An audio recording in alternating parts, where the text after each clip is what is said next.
ካህናት ወደዚህ ቦታ የመጡት የዛሬ ዓመት አካባቢ ከክብረ መንግስት አዶላ ነው።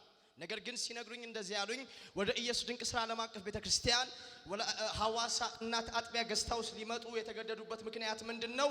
እሳቸው መሬት ላይ መንገድ ስለወጣ ማስተር ፕላንም የለውም ካርታም የለውም ፈጽሞ መሬቱም የመንግስት መሬት ስለሆነ ምንም ነገር አይገባውትም የሚል አዋጅ በሰሙበት ምዕራፍ እንዴት የራሴ ንብረት ላይ የመንግስት ማስተር ፕላን ይውጣ መንገድ ይውጣበት ነገር ግን ምንም ነገር ማድረግ እንዴት እከለከላለሁ? ከዚህ ቃል በላይ የበለጠ የከበረ የጸና ቃል ያለው ሐዋርያ አለ ብለው በሰዓቱ የመሬት ኬዝ ጥያቄ ይዘው ነው ወደ እግዚአብሔር ሰው የመጡት። የእግዚአብሔር ሰው ቀጥታ እንደዚህ ነው ያላቸው፣ በእርሶ መሬት ላይ ይወጣል የተባለ መንገድ አቅጣጫ ቀይሯል። በቅርብ ጊዜ እርሶ ምንም አይገባውትም ነፃ ይወጣሉ ተብለው በታወጁበት ምድር ላይ ያንኑ መሬት ማስተር ፕላን ሰጥቾታለሁ፣ ካርታ ሰጥቾታለሁ፣ ሂዱ የርሶ ነው በሰላም ውረሱት ብሎ ሐዋርያው ጸለየላቸው። ዛሬ በፊታችን ለምስክርነት ሲቆሙ በመንገዶት ላይ ወይንም በቤቶት ላይ ወጥቷል የተባለው መንገድ ሙሉ ለሙሉ አቅጣጫ ቀይሮ ያ አይገባውትም የተባሉት መሬት ማስተር ፕላን ተሰጥታቸው ካርታ ተሰጥቷቸው ይህ በሐዋርያው አምላክ የሆነ ስለሆነ መመስከር አለብኝ ብለው ከክብረ መንግስት አዶላ መጥተዋል። እግዚአብሔር ከእጄ የወጣውን ርስቴን ወደ እጄ መልሷል ይላሉ። ጉባኤ በጭብጨባ ጌታን ያከብርላቸዋል። ይህ ሰው የሆነለት ትልቅ ነገር ነው። ለረጅም ጊዜ ባለቤቴ ጠፍታ ነበር አለኝ። አድራሻ የለም፣ ስልክ የለም፣ ግራ ተጋብቻለሁ፣ ፈልጌያለሁ፣ አስፈላልጌያለሁ፣ ነገር ግን ላገኛት አልቻልኩም። ተስፋ በቆረጥኩበት ምዕራፍ ጂሰስ ወንደርፉል ቲቪ ስመለከት ሐዋርያው እንደዚህ ያለ ያውጅ ነበር፣ የጠፋ የእናንተ ነገር በ15 ቀን ውስጥ ወደ ቤታችሁ ይመጣል እያለ ሲያውጅ ነበር። በእምነት አሜን ብዬ ተቀበልኩኝ። ልክ በ15ኛው ቀን ለረጅም ዓመታት ጠፍታ የነበረች ፈልጊያት አስፈልጊያት አጥቻት ተስፋ ቆርጬ ተቀምጬ የነበረች ባለቤቴ እቤት ድረስ በር አንኳኩታ መጣለች። ይህ በእምነት ሆኖልኛል ይላል። ጉባኤ አጨብጭቦ ጌታን ያከብርለታል። ዛሬ 15 ቀን ነው እግዚአብሔር ድንቅ ስራ ሰራል። እኔ ለቤቴ ላይ ልጄ እኔ ዛሬ 15 ቀን ኦሮብ ቸርች ሲመጣ መስቀኛው ሐኪም ቤት ሄዶ ተመራምሮ አልማዝ በሽታው አይታይም ዛሬ ማለት አርብ ቀጠሮ ሰጥቶ ነው ብሎ ቤት መጣና እግዚአብሔር ትልቅ ነገር ያደርጋል። እኔ ኦሮብ ቸርች ሄዳለሁ እግዚአብሔር መልካም ነገር ያደርጋል ብዬ መጥቻለሁ። እዚህ ሲመጣ እዛ ሶስተኛ ወንበር ላይ ቁጭ ብዬ ያለ ዳዲ ተነሽ ያለ እሺ ብዬ ተነስኩኝ።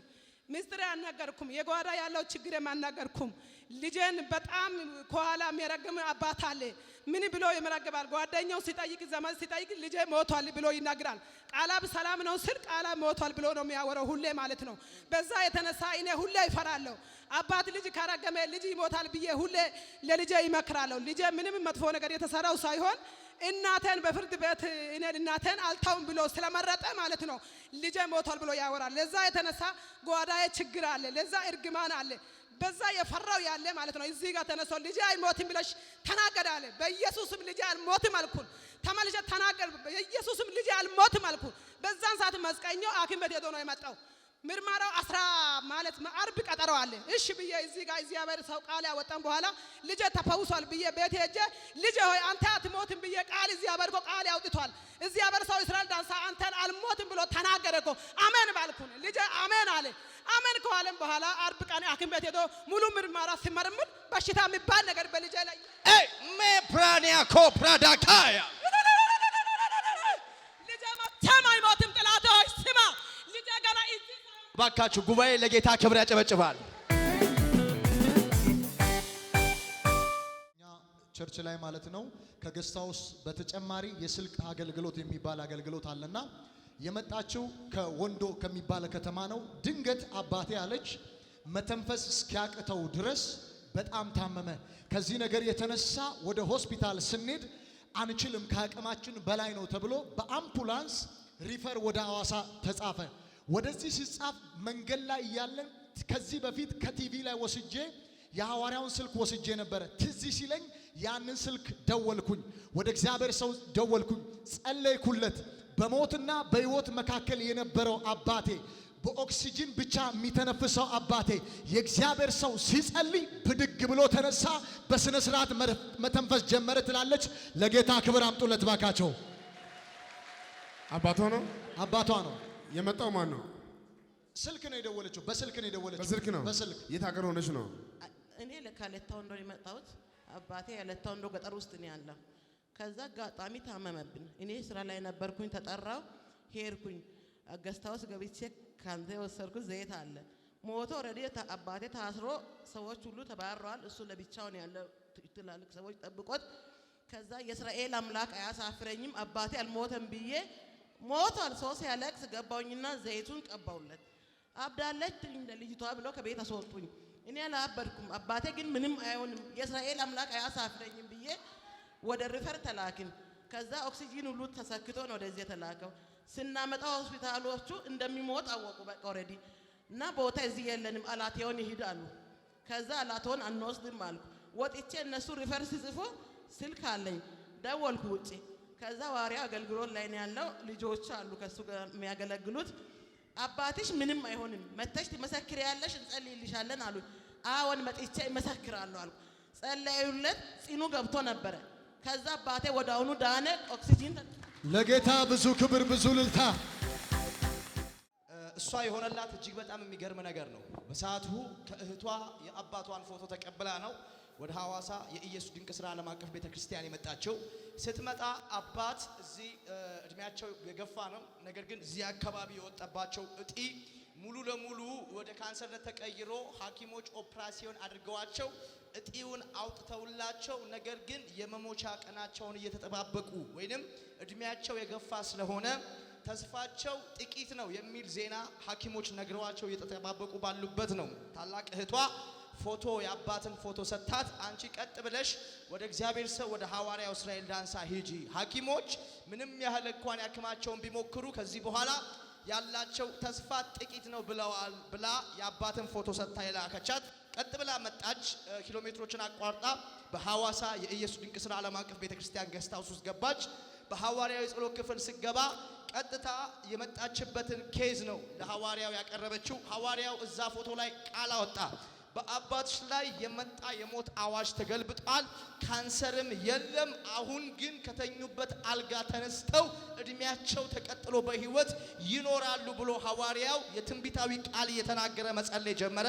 በዛ ሰዓት አባት ያሉት በወላይታ ሶዶ ኦቶራ ሆስፒታል ኦሬዲ ኮማ ውስጥ ነበሩ። ሐዋርያው ቃል ሲያወጣ በነበረበት ሰዓት ተመልሳ ስትወጣ ከጸሎት በኋላ በሰውየው ላይ የታወጀ አዋጅ ሁሉ ተገልብጦ ሐኪሞች አገላብጠው አይተዋቸው ፈጽሞ ሰውነታቸው አጥንታቸው ጸንቶ መራመድ ችለው እግዚአብሔር ከካንሰር ፈውሷቸው እየተራመዱ ወደ ቤታቸው ስለወጡ ዛሬ ለአባቴ እግዚአብሔር ያደረገውን ታምራት መመስከር አለብኝ ብላ ልጅ ደግማ መታለች። ጉባኤ ደስ ያለው በጭብጨባ ጌታን ያከብርላታል።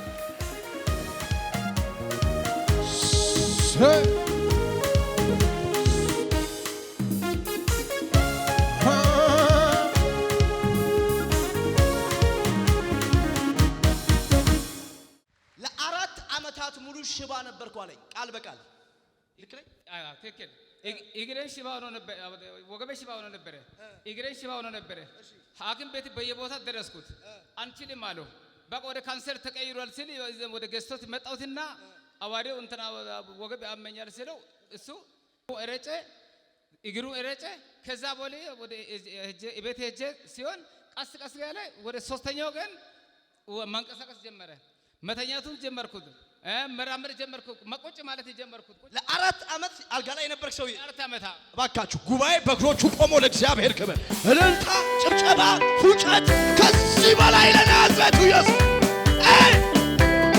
ይሄ ከአይምሮ በላይ እኮ ነው። የአገሬ ሰዎች ከመቂ ነው የመጣው። እሱ አሁን ነገሮችን መናገር ስለማይችል በዚህ በአይነት ስላየው አስባለሁ። እግሩ ወገቡ እንጂ እውነቱ ነው። በእውነት እሱ አሁን ስናገር ብዙ ተናገረ። እኔ በጣም ገርሞኛል። 4 ዓመት አንዳንድ ጊዜ ጌታ መንፈስ መርቶኝ ሰው ደውዬ እጠራለሁ። በሰዓቱ አስታውስ። ስልክ ደወልኩ አንተ ጋር ወደ ቤቴ ተደውሎኛ ስልክ ደውዬ ዛሬ ነገ እንዳትል በምንም ድረስ አልኩ። አልችልም ድረስ ነው አለው። እንደምንም ብዬ ደረስኩና መጣሁትና ገዝቶ ሲገባ ቆይተው እስቲ አሜን ና እግሬ አሞኛ ወገባኛው መራመድ አልችልም 4 ዓመት በምንም ድረስ ሲደርስ እንዲሆነ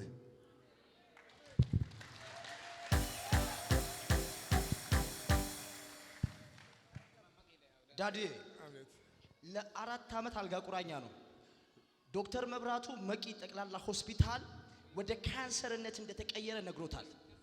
ከዚህ ጀምሮ ሙሉ ለሙሉ ፓራላይዝ ነው፣ ሽባ ነው። ሲመጣ የመጣው በብዙ እገዛ በብዙ ድካም ነው። እባካችሁ ያልቀለለበት ሰው